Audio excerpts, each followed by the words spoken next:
কিনো কাম কৰিম, ঘৰৰ কামবোৰত মনেই বহা নাইকিয়া। যেতিয়াৰ পৰা গোসাঁনীৰ কথাটো শুনিছোঁ, না মুখলৈ ভাত নিব পাৰিছোঁ ভালকৈ, না ঘৰৰ কামবোৰ ভালদৰে কৰিব পাৰিছোঁ। কিন্তু উপায়তো নাই। জীৱনলৈ যি ধুমুহা আহে মোৰ পাতি ল'বই লাগিব। মই সহ্য কৰিবই লাগিব।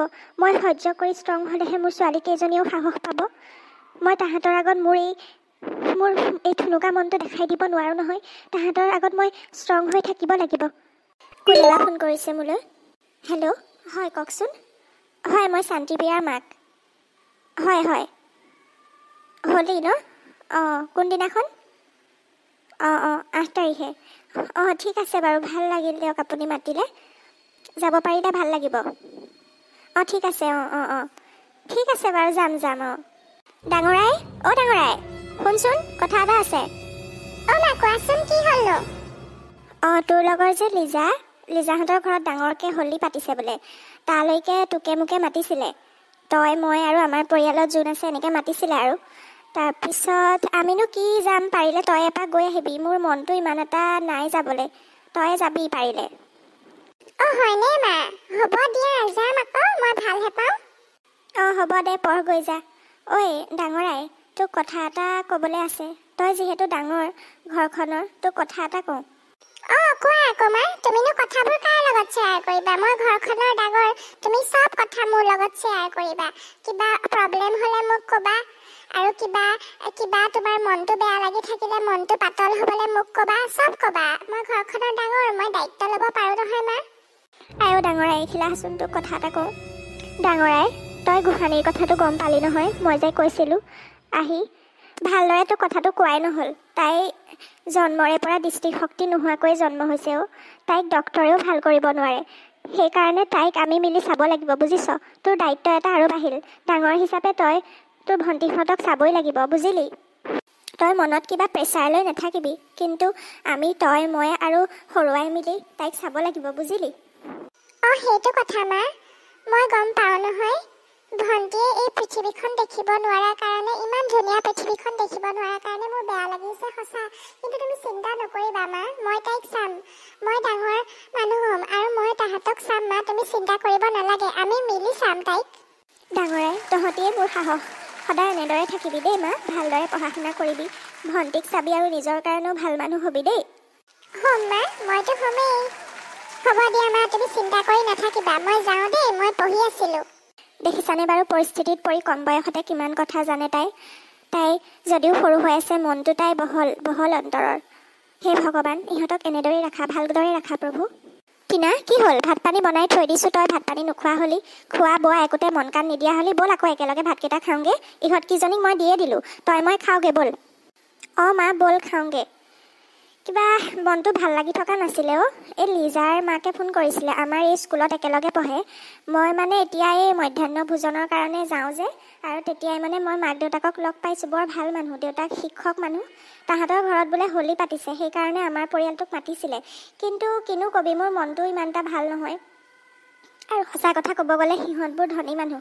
মোৰ তেনেকৈ যাবলৈ কাপোৰ কানিও নাই, কিনো যাম আৰু। যাবলৈ ইমান এটা মন যোৱা নাই। মই ভাবিছোঁ আমাৰ এইকে ডাঙৰাইকে পঠিয়াই দিম নেকি, মোৰ ভাইটিৰ লগতে পঠাই দিম। অঁ, হ'ব দে বাৰু, তই যাব নালাগে। ধনী মানুহৰ কথা। কিন্তু তই ডাঙৰাইকে পঠিয়াই দিবি, মাতিছে আকৌ যিহেতু, নিমন্ত্ৰণটো ৰক্ষা কৰিব লাগিব নহয়। হ'ব দে, মোমায়েকৰ লগতে পঠিয়াই দিবি, সিও ভাল পাব, ডেকা ল'ৰা গৈ ভাল পাব। অঁ মা, ময়ো সেইটোৱে ভাবিছোঁ। মন চনবোৰ ভাল থকা হ'লেও অকণমান কথাটো বেলেগ আছিলে, কিন্তু এতিয়া মনটো ভাল নহয়।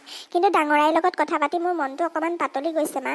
তাই ইমান সৰু হৈ ইমান সাহসী হ'ব পাৰিছে যেতিয়া, ময়ো সাহসী হ'ব লাগিব। জীৱনত যি সমস্যাই নাহক কিয়, মই সাহসেৰে আগবাঢ়িব লাগিব ন মা? হয় টিনা, তই একদম ঠিক ভাবিছ দে। আমিবোৰতো আছোঁৱেই তোৰ লগত সাহস হিচাপে থিয় দিবলৈ, তই সাহসী হ। ঘটিৰাম, আৰু তোৰ ডেক'ৰেশ্যনৰ কাম কিমান বাকী আছে? অথনিৰে পৰা লাগি আছ, ইমান দেৰি হোৱাই নাই নে লাইটকেইটা লগাই তোৰ? গেষ্ট আহিবৰে হৈছে আৰু মোৰ।